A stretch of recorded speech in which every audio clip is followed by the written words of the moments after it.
My favorite. It's Judd's Hockey Show. And welcome in to Judd's Hockey Show. Judd, Jessi Pierce, AJ, as always, producing and co-hosting as well. It is October 1st as we record the show, which means the opening of the regular season is right around the corner. Plenty to talk about. In fact, we're going to have Jessi clear out her training camp notebook because there are some competitions left as the Wild gets closer to their opener against the Blue Jackets. But before we do that, quick shout out to the exclusive personal injury law firm of JHS, which of course is our friends at Nicolay Law. Nicolay Law knows that when your loved one gets injured, ordinary life can come to a stop and things can get complicated.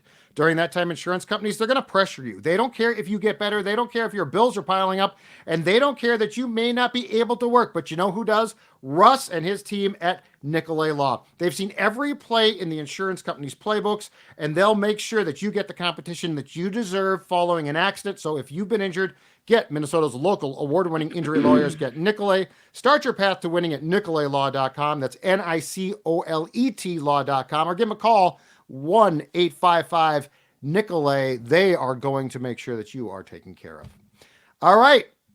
So unlike, I think I said at the end of last week's show that the season starts on October 12th. No. Starts on October 10th. Wild Blue Jackets at the X. So Jessi Pierce, you tell me right now, as we wind down training camp, what do you find to be the most interesting battles, and how much uncertainty do you think is left as far as what needs to transpire before we get to that opener against Columbus? Unfortunately, it's going to be kind of boring. I don't think there are going to be any surprises. You look at, they're giving Liam Öhgren every opportunity to make this team. Without question, tonight he will be playing in the preseason game that Minnesota is hosting against the Chicago Blackhawks, but that's mostly due to Matt Boldy being injured. Again, it's not a lack of Öhgren trying or being there. It's a numbers game, and they're just not going to do anything different with Marcus Johansson or Freddie Gaudreau. I am excited to see Liam play in a top six role tonight in this preseason matchup with Marcus Johansson on the left, Joel Eriksson Ek in the middle, and Öhgren on the right. I think that will be good. But otherwise, I don't think there's any surprises. I think the other big note is Jakub Lauko is the other reason that Liam Öhgren is not able to do it, because Jakub's had a very, very good training camp. He's kind of come in there, had a really good couple preseason games. He looks good. I think they're going to keep him up here. The good news is for Liam Öhgren, he will be that first call up. I think there's no question about that. He is very ready, but you can't have him just sitting in the press box. That's not going to benefit him at all.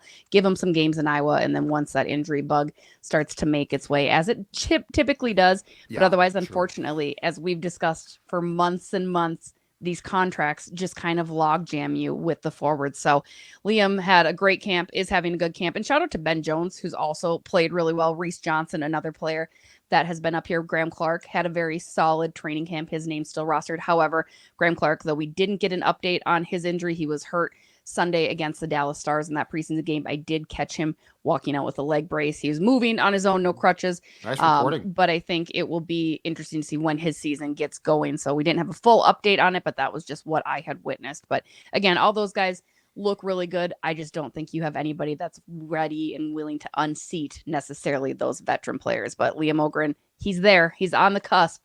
And unfortunately, he's just going to have to wait a little bit longer, I think. Age, go ahead.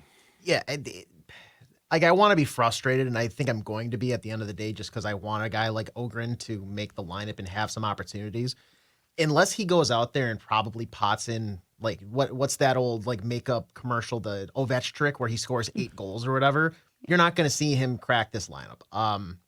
The additions that they made in the offseason, trading for Lauko, signing Trennan, I mean, there's too many cooks in the kitchen to probably slot in. As much as I would love to see a younger guy get the opportunity, Öhgren, he's probably going to start in Iowa. I like that you say that this should be the way that he's going to be the first call up when that injury bug essentially does at whatever point infect the locker room.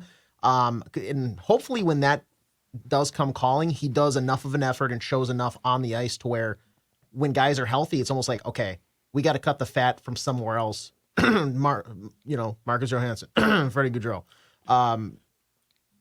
I think once he's up and actually does get the gears rolling, it's going to be a guy that you just can't have out of that lineup. Unfortunately, right now, based on Judd and I's conversation with Bill Guerin, with John Hines, and what you're reporting, Jessi, they are pretty much giving the veteran guy the priority.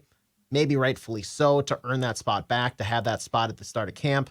It does suck a little bit, but Jessi, I know, can we at some point dive into your line reporting for the day? Because I hate this third line. You hate? Yes, we can. I hate this third line. Heathen. We can do it for my line heathens. Absolutely. And of note, one more thing on Liam Ogren.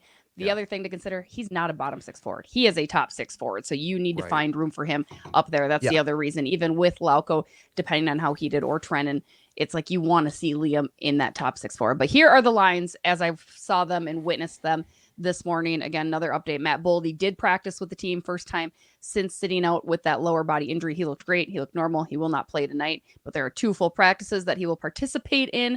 And then they have their final preseason game on Friday in Chicago, and Boldy is possible to play in that. So good news there. So he is returning. Obviously no concern there. And Jake Middleton day to day with a bruise. Insert miracle quote here. But he is fine. So lines are Kirill Kaprizov, Ryan Hartman, Matt Zuccarello. Your second line, Marcus Johansson, Jules Eriksson, Liam Ogren. Then you've got AJ's favorite, Marcus Foligno, Marco Rossi, and Yakov Trenin. Your fourth line, Lauko, Kuznetsov, and Freddie Gaudreau. Your defensive pairings, Brodin and Spurgeon, Damon Hunt, who has been given a very great opportunity again throughout camp. He's had a good camp, another one of those defensemen that will be your first call-up, barring injury. He's alongside Brock Faber, and then you've got Declan Chisholm and Zach Bogosian, and between the pipes, Philip Gustafsson and Marc-Andre Fleury after Jesper played the entire game on Sunday. Age, lay it on me. What do you hate? I mean, I have an idea of what you dislike about this third line, but might as well let you guys get your gripes out. My gripe is that Marco Rossi cannot be the third line center between guys like Marcus Foligno and Yakov Trenin. Not when Ryan Hartman is getting prime time, New York Strip time on that top line between Kirill Kaprizov and Matt Zuccarello. Do you want to, argue maybe you need a little size and a little grit on that top line? Okay, fine. But I would much rather have a guy that has a little bit more playmaking ability, a little more, just somebody who I think fits into that skill set better with Marco Rossi rather than Ryan Hartman. I mean, if you flip that, I don't have a complaint. Maybe Kuznetsov at some point probably does take that third center role. Right now, you throw him with Lauko, who, frankly, he can move. And I think Kuznetsov mentioned that he did need to probably get his skating up to par for the NHL. Just coming over from Russia, it's a fast transition. Once he does kind of rack it up that skating ability, maybe he does crack that top 9. But I can't sit by and watch Ryan Hartman get these top line minutes when Marco Rossi is being buried in the bottom 6. It's unless the mindset is we just have to get 1 or 2 more looks at it before the season actually starts to see if Hartman can rise to the occasion. That should be probably either Ek or Rossi's job to lose as the top 2 centers. I got a question here. I'm a little bit confused. And straighten me out. Okay. So I feel like personally, my take is the last year, the salary cap problems. Yeah, they're not as bad because the cap is going up, but it's last year the Parise and Suter are going to basically suck the life out of your payroll. So my personal thing is, hopefully you're competitive. It's going to be more fun, but I don't know what to expect. From Craig Leopold to Guerin, it feels like there's an expectation that they're going to win. I feel like I'm getting the impression, Jessi, and correct me if I'm not correct on this. I feel like there is more pressure to win than I probably feel. So here's my philosophical question about not just the lines, but the whole roster construction right now. If that's the case, what is the leash on Marcus Johansson, Gaudreau? To a certain part, not that Hartman's going to lose his job entirely, but Hartman on that first line. If you are serious about, hey, no excuses, we need to win. We need to be back in the playoffs. This building needs to be at least alive for 1 round in April. I don't think you have a lot of time to screw with this. Let's give the vets a chance. At some point in time, it's all a sunk cost. Mm-hmm. Parise and Suter are sunk costs. They're long gone. But I mean, at some point in time, if Marcus Johansson doesn't come out of the gates going great guns, he's just a sunk cost. He can play on the fourth line. He can play on a pond in White Bear Lake Bayou. I don't care where he plays. But my point is, if this is real pressure and Liam Ogren deserves to be here, what are we doing here? Because if you're going to just continue to play these vets and try to milk what you can from them, to me, eventually, if it doesn't work, you're saying there really wasn't the pressure that we conveyed.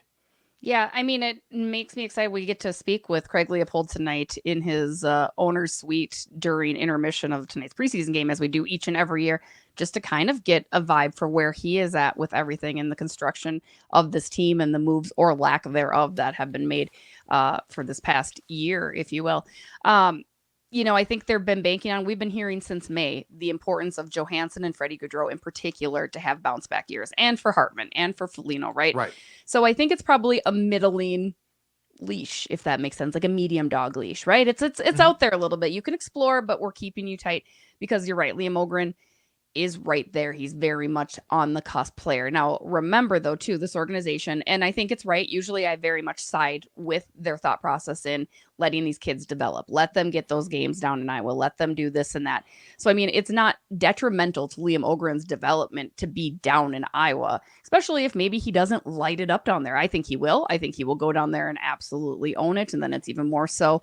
Then that's when it gets frustrating that he's not here. Why is he not here helping this team win? Why is he not finding that position? But I think you got to see where the team is at come October. The whole entire team needs to come out the gates flying, right? Every single player. But I think you absolutely have to look at where Marcus Johansson in particular, because Freddie Gaudreau, you've already got him down on that fourth line. He's already kind of continued to falter down. I think he recognizes where he is at within this team, especially within the depth. Marcus Johansson's the bigger one for me. Is when do you finally kick him out of that top six? When, if he's not worthy, when do you finally pull that trigger and say, no, we need to have a guy like Ogren? Because you're right, Judd. This year, there is that pressure. This team obviously wants to get back in the playoffs. And again, I know people don't like to hear it, and I'm not trying to continuously bring it up, but you need to make sure Kaprizov sees the winning ingredients in this organization. And your schedule is such that you are on the road a ton to start with. And they have been clear, and they're not wrong. You can miss the playoffs in October. You can't make them, but you can miss them. Yep. And so the reality, though, is like the plug has to be, they need to have their hand on the plug of some of these veterans to pull that plug. It's not that Ogren is, going to score 40 goals. It's that if he's ready and he should play. So like, I'm a little bit confused. Like if, I get it. If Foligno struggles, he's probably going to continue to play, and he brings something. But there are some guys that you cannot afford to say, well, they're vets, we got to play them. You're going to have to say, we can't afford it. Like, people could lose their jobs if we have a repeat of last year. And so therefore, I'll use them again. Marcus Johansson, you've had 8 not great games. Mm-hmm. You're in the press box, buddy. Like, we can't afford for a 9th bad game. So like, I'm just very confused here. Like, these lines to me are defaulting to, well, we're going to play the vets. That's fine if I see that the vets are then quickly pulled out for the kids. And that's what I'm curious about. I'm not frustrated yet. I think they need to be very cognizant of the fact that what they're saying is we don't have a lot of time. And therefore, people are going to have to not just get off to good starts, they're going to have to get off to very good starts and continue that with no nights off, or they will be replaced by kids who will at least give you an effort. So, and in a different but somewhat similar situation, it's what Brock Faber did to Alex Goligoski last year, right? And at points, so there that has been done a little bit. Now, again, it's kind of comparing apples to oranges in a sense, but it can be done. It could be done. I think Bill Guerin recognizes what needs to be done, but I think sometimes just has a hard time pulling that trigger. But this year, I hope that changes because there is that urgency. There is kind of that importance surrounding this organization this year in this franchise, just to say, hey, we're not going to be meh this year. Like, let's not be. And a bad start. Yep. Go ahead. And in addition to that, going back to our conversation last week on this show is this is a year 2 where you're kind of proving and selling Kirill Kaprizov. You want to stay here. I know Ryan Hartman has, I think, 3 more years on his deal after this one. He's 30 years old right now.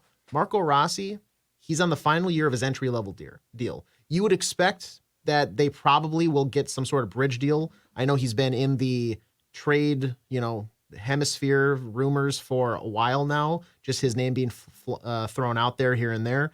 But you expect that at the end of the day, they come to some sort of bridge deal that keeps him here. I think based on his breakout season last year, it's a guy that you have to say, Kirill, this is a guy that you're going to have chemistry with, that you can work with, where you're going to bump between right now Ek and him on the top two lines. He's going to benefit you. He's going to prop you up and put you in a position to succeed better than, and I think, a guy like Ryan Hartman. And not that Ryan Hartman is a bad hockey player. I just think that he is a very, very good second, probably third line center because of his skill set, the way he goes about the game. He's not afraid to get to dirty areas. And he has that kind of aggressive, gritty play. He's kind of a pest. He doesn't have that flashy top line center feel, in my opinion. Granted, you can kind of do whatever you want when you have the passing ability of Zuccarello mixed with the overall talent of Kirill Kaprizov, but it just elevates everybody else if you add somebody that fits those two guys a little bit better.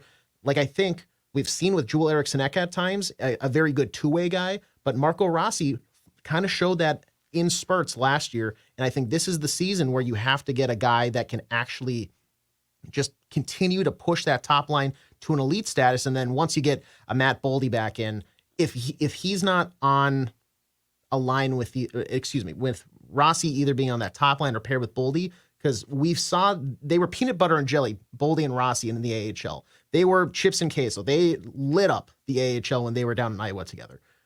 You have to have those guys working together, and that's that youth that's selling. Hey, it's not the Kirill Kaprizov team. It's the Minnesota Wild. It's not just you that has to go out and get us into winning positions every single night like we saw all last season. Yeah.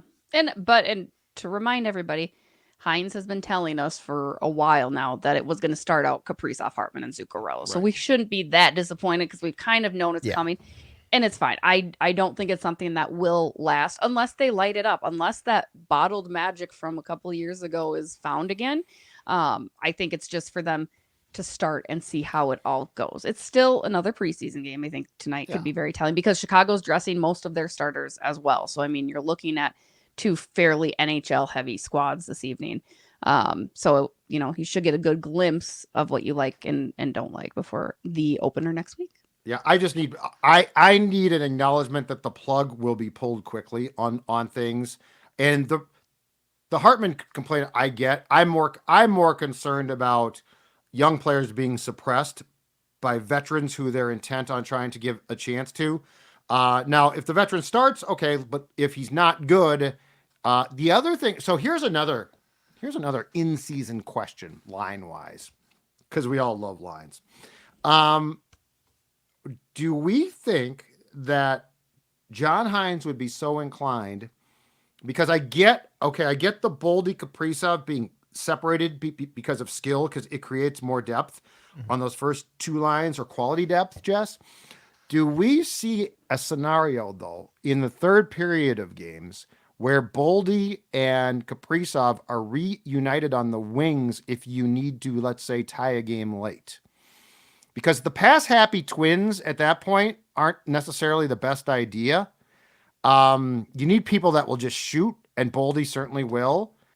I would be curious. Like I get having those two separated, but I also could see a very good case to an on-the-fly switch up in the third. Exactly right. Mm-hmm. Third period, late. Now you got to get something going. Now you've got two dynamic guys who have had success playing together. Of course, that means Matz is not on that line then. I'm sure that's a little bit of a political hot potato, but I would like to see that.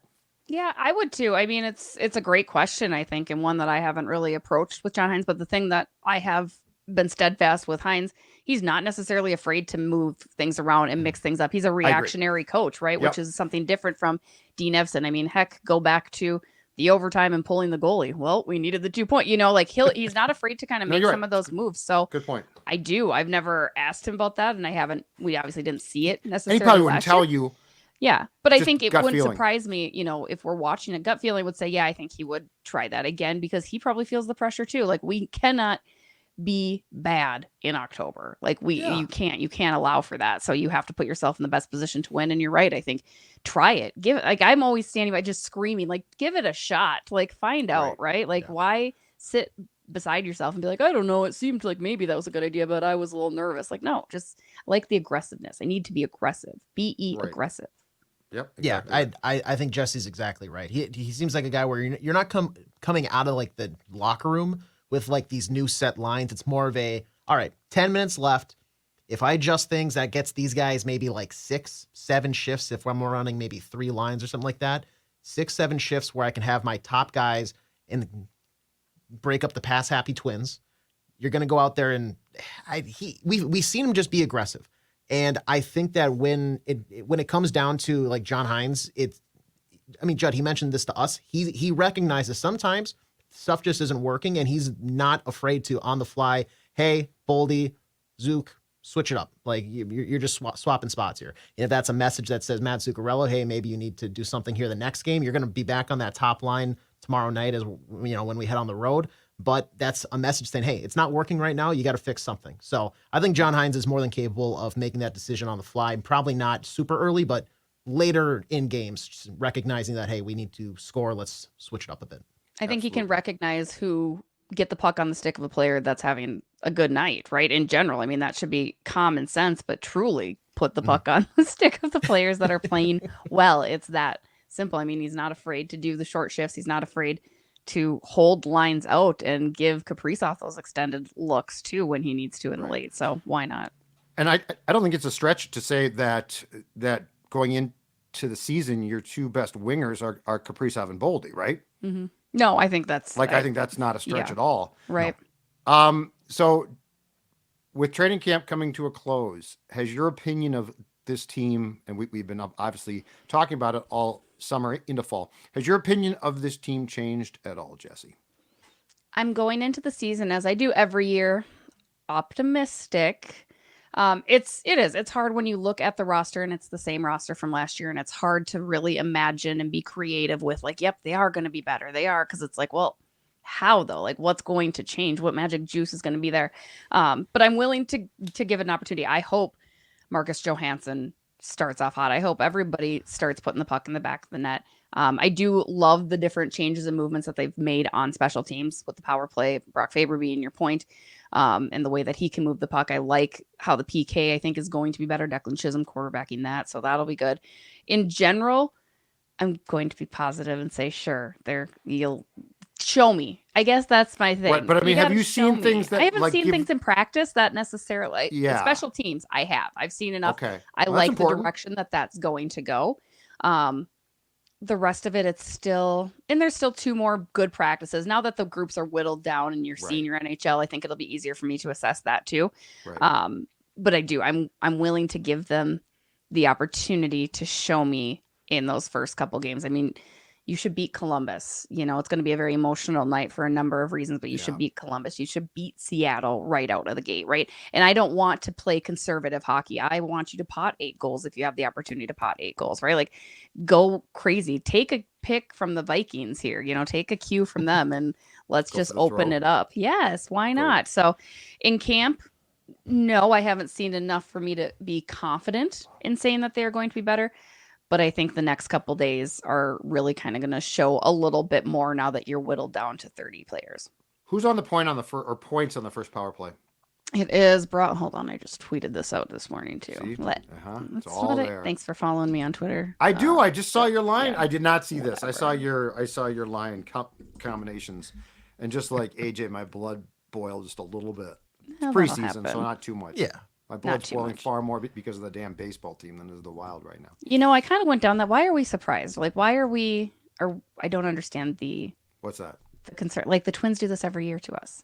Oh no, this was a monumental collapse, and it's the way that they've approached it. But it's a whole different thing. Watch the SKOR North Twins show the past 2 days to hear monumental ranting from Judd, Phil, and Declan about this. All right, your power play units without Boldy this morning were Eriksson, Zuccarello, Hartman, Kaprizov, and Faber. And your second unit is Johansson, Rossi, Ogren, Chisholm, and Spurgeon. Hartman again, that's without Boldy. Hartman on the point on that first power play. No, Eriksson. Eric on the point. Faber's on the point, and then you have Oh, okay. Yeah. Yep. So Faber's going to be that quarterback that's in like the middle, and then they're going to do Yep. like Right, but I mean, you the guys, You're gonna have semi your- swing to like Yes. drop it down. Yeah. And Yeah, Faber okay. will just go back and forth between your F1s. It'll be great. okay. The guy And that I'm assuming Spurgeon would QB the second one, then not Chisholm, Yes. correct? Yes. Okay. Which I thought I mixed that up because earlier I did say I thought Chisholm was doing that, but okay. he's there. The one guy that when I went to the practice a week ago Saturday that stood out just because he's a horse was Trennan. Yeah. He's going to add something. I mean, well, first of all, it depends how he plays, but from a physical standpoint, he brings you some beef that it feels like you didn't have. I feel like he could. I feel like he has the potential when I look at him to make a difference. Not like a big goal scorer, but definitely the type of guy that you like to have, especially if you are in the playoffs. Is that a correct assessment? And I think that's kind of what the mindset was in acquiring him. It was to take some of that physical pressure off of Marcus Foligno and let Marcus Foligno try to play a little bit of a different role or just get a little bit of that assistance. Yeah, I think Yakov Trenin has had a really good camp. He's been fine, for like not in a bad way fine, but like good. It's not a disappointing or disapproving signing in the offseason. I think him and Lauko both, I'm like, oh, I can see where they are going to help this team just a little bit. Again, not an insurmountable point where I'm going to be like, oh my gosh, yes, this team is so much better because of these two players. But yeah, absolutely, Judd. I think there's that physical presence. He's got decent stick handling. Again, a good bottom six pickup, really, if you will. And he should add a lot on the penalty kill. I know like that was one of the main things that they signed him for. He's decent in the face-off dot, which I love. And then when it comes to like the penalty kill, it was so bad last season. They need to kind of overhaul it. It sounds like they have, with really all hands on deck with the coaching staff, taking a look at it, figuring out how to, just shore up that side of things. I think defensively, this team is probably going to surprise how much improved they may look. Just getting a guy like Jared Spurgeon back, obviously health there is a question, but I think with kind of reconfiguring the penalty kill, adding a guy like Trennan and even Lauko, who he's going to play those bottom 6 minutes, but he comes from Boston. He's kind of got that mentality of I have to earn every minute on the ice. He's gritty. He's young. He's still kind of maybe looking to expand his game a little bit. It seems like a guy who knows his role in a sense as well. I think it'll be shocking how they're not going to be a top 5 defensive team in the league. They're not going to be like Winnipeg almost last year, but I think it's going to be a vast improvement where maybe a month in we're like, you know what? The offense may not be holding their end of the bargain in some of these games. I think that's my biggest fear. But I'm the Trennan signing is over the offseason really grown on me. I think one thing that we haven't talked about it until the season has started the past 2 years, but it's been a problem too. Is I like the size because this team, in addition to desperately needing to come out of the gate playing well, needs to be tougher too. And I don't mean fight.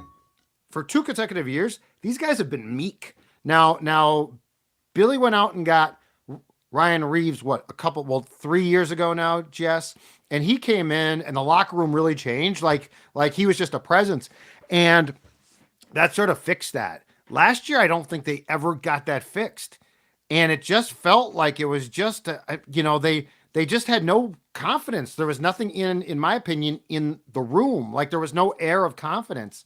And that to me is a big thing. Like that's incredibly important because sports are at the end of the day macho, not like, oh, I hope we can play well. Where's my treat ticket? So I just want, I hope that these guys and the added size, again, I'm not saying to fight. I'm just saying to have a confidence that they can respond and have a confidence that when you walk into the room, I mean, I liked Reeves, but he brought an air of arrogance is probably the wrong word, but of confidence. He brought an air of something that permeated that room, and they didn't have it before him. And then with him gone, I think they thought Maroon would bring that, and he did not. And I felt that room during the entire season never really had that necessary bravado. That's the word. That necessary sports bravado. And I'm hoping that changes now because it's disturbing to me when a hockey team or a football team is meek. Yeah. I mean, it wasn't even for Reeves. I don't think it was necessarily even just that physical presence, which is so daunting and so intimidating.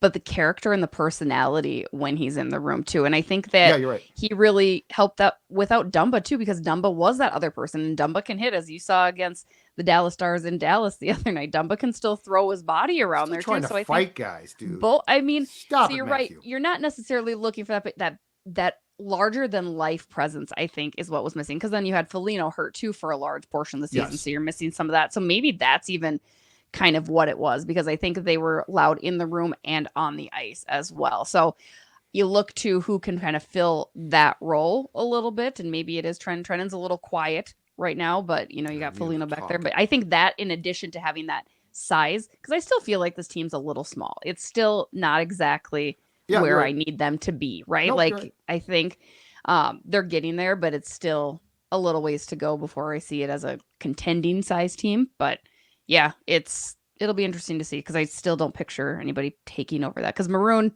didn't do it at all. Not at all, which is really weird, because I did expect that, and I don't know exactly why, but he didn't. I mean, I don't want to say he seemed checked out, but he certainly didn't bring that air of confidence. Now does he had it in Boston though? He certainly no, I know. Well, very it's like if he's on a winning Boston. team, it's like if he's on a winning team, he's fine. Well, that's great, but I mean, dude, you've won cups. Bring that edge here.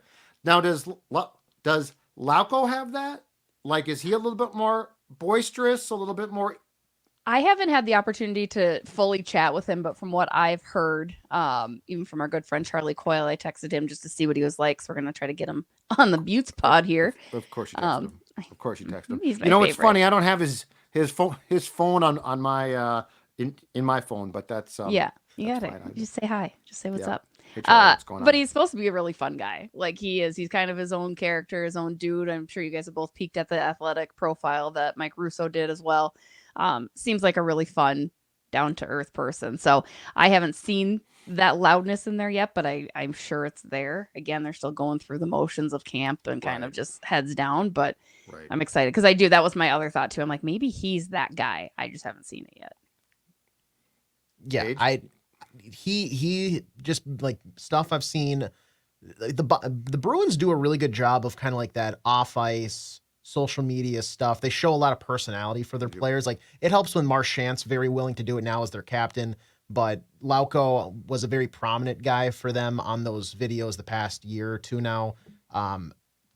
Jessi's right. I haven't seen it as much, and maybe that's just the Wild not really getting into the season yet and having those videos kind of pumped out. But I'm expecting the fan base to immediately flock to this guy. Personality-wise, I'm a big fan. I would like to see more of his game because I'm just not as familiar with it. But personality-wise, I think he's going to be an easy guy to root for. Like I said, I feel like he kind of knows his role. He plays like a nice blue-collar style of hockey. And we saw in the preseason, I think the first game, he does have a decent shot on him. So he might be able to flash at times this season. So I think I'm really excited to see him as the season progresses. Last thing, Jessi, handicap the current status of the goaltending situation. What do you think? Who do you think is here and possibly not here on opening night? It'll be Philip Gustafsson and Marc-Andre Fleury is kind of, and then you'll put Jesper down, but have him on the ready, have him, the bat signal set to go. Because of cap? Yes. Or yep. That will be, time? that's to my understanding, it'll be because of the cap and just to get him a couple games in too as well. But I think it'll only be a matter of time before he is back. Again, this is all dependent on how Philip Gustafsson and Marc-Andre Fleury do too. They're going to give Philip Gustafsson the opportunity to be that guy, and they're both playing tonight. I believe they're splitting half and half is what I would imagine, but I'm not entirely sure. I mean, Jesper's looked good.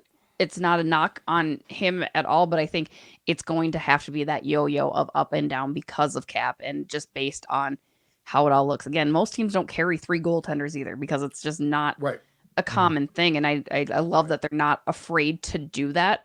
But you also have to be mindful of what's going to be best, not only physically for Jesper, which is also getting in games, but even mentally, I have to imagine for him and for Gus too in particular. It's kind of what kind of mind game does that play with a goalie as well? We all know they're a little nutty, but that's what I'm guessing. I bet it's Gus and Marc-Andre Fleury on opening night. Let me ask you both this. With the press conference that Sweeney did down, and I know I keep referencing Boston here. So good. But Sweeney said that there would be 64 million reasons that he'd be at work if he was Jeremy Swayman. That was Neely. Sorry, Neely. That was Cam. I love Cam Neely. Great in the corners. Power forward extraordinary. Cam Neely. Excuse me. 64 million reasons that if he was Jeremy Swayman, he'd be at work right now. It has been an absolute whirlwind of 24 hours with Swayman's representatives coming out and saying that number has never been thrown to us. I saw a report today. I don't know how credible it was that the number that they saw that they had proposed and maybe the Bruins had offered was like 62.5. Yeah, 7.8 by 8. So it wasn't a full 8 by 8. And Swayman wants 8.5. And right now, if you are Jeremy Swayman, you get whatever you want because this was absolute fumble by the Boston Bruins. Why did they trade Ullmark? How do you not lock up Swayman before you trade Ullmark? You have no other goalie situation. With this broken bridge, potentially. But don't say what you want to say. That's not going to happen. Get that out of your head. But they've got what's his face still. Get that out of your head. Are they really going to go into the season with Jonas Korpisalo and on a PTO, Casimir Kaskasuo, former UMD Bulldog? Well, here's my question off of that. Okay. Is Gustafsson starting the season here to see if he's turned it around? Because if he has, yay us, or is it a showcase? If he plays well, it could be both, right? Now I got the Canucks. I mean, Thatcher Demko, God knows. It sounds like his body is 80 years old. To Age's point, if Boston struggles and Swayman doesn't sign, I guess my question is the Wild hoping that Gus has it together so that they can ride Gus, or so they can ride Gus out of town, keep Fleury, obviously, and then get Wallstedt back up here? I mean, it's probably a little bit of both. Again, you don't know what you don't know until you see it in action, frankly. I know that's pushing that off. He plays well. Answer it. He plays well. That's great. I think you keep him. No, I think you probably keep him. You're looking for the future, right? You're looking at what next year is. And yes, you could pick up somebody. You don't want to overpay in free agency. You could probably find somebody else, but it's, as we know, goaltending just kind of be iffy. And then also depends on if Jesper, dear Lord, we hope he is everything that you need him to be, but we haven't been able to see. You're going to have to find out at some point in time. Exactly. Here's the problem, though. If next year is go time, so like if we're sort of right, and Billy is sort of like, we expect to win, and then privately they're like, we'll be okay at best. Next year you can't find out. Like you'd be better off pairing Fleury and Wallstedt right now, and finding out it's go time. So like that's the question. Like there's a lot of, again, I sort of feel like they missed the playoffs last year. They certainly would like to make it. Are they going to? I think we're all very lukewarm, right? And it feels like the team's like, oh, no. Now, that's how teams are. I get that. So if they're blowing smoke, I'm like, okay, you sort of see it how I do, but you can't say it, I can. But if they are really like, we expect to win. Like Craig Leopold has come down from the mountaintop and said, playoffs, I need that building at least full for a few games in April. And there's really that pressure. Well, then I have a lot of questions about, okay, then next year's not go time. This is go time. Like, what's your real internal message? Yeah. What's your real message? But you can't just keep saying playoffs. It has to be Stanley Cup. I'm done with the playoffs. Well, no, Stanley Cup, right? Like, well, sure, but I mean, this year they're gonna say playoffs. Okay, but this year you got no shot. No. Stanley Cup, you got no shot. Like, I'll buy playoffs. I'll buy it loosely. If you said Stanley Cup, I mean, I would need oxygen. Yeah, and this is going to be a team that once again is like the final week of the season approaches and it's like they're right on the fringe or they have that last wild card spot and it's going to come down to the final because the NHL, it's designed to have those like late game or late season, who's going to make it in. This team is not built to make any sort of playoff run. But that's my point. If that's the case, then Wallstedt should play this year. And Gustafsson's if that's the case, Gus has no future here. So I want him to play well to trade him. Next year, you need another goalie with Jesper. You're not keeping Marc-Andre Fleury. You'll still need another. I'm just saying. Be somebody that you could pick up and maybe, but I'm just saying. I don't know. I want a guy who's been in a foul mood since he arrived here because he might get traded.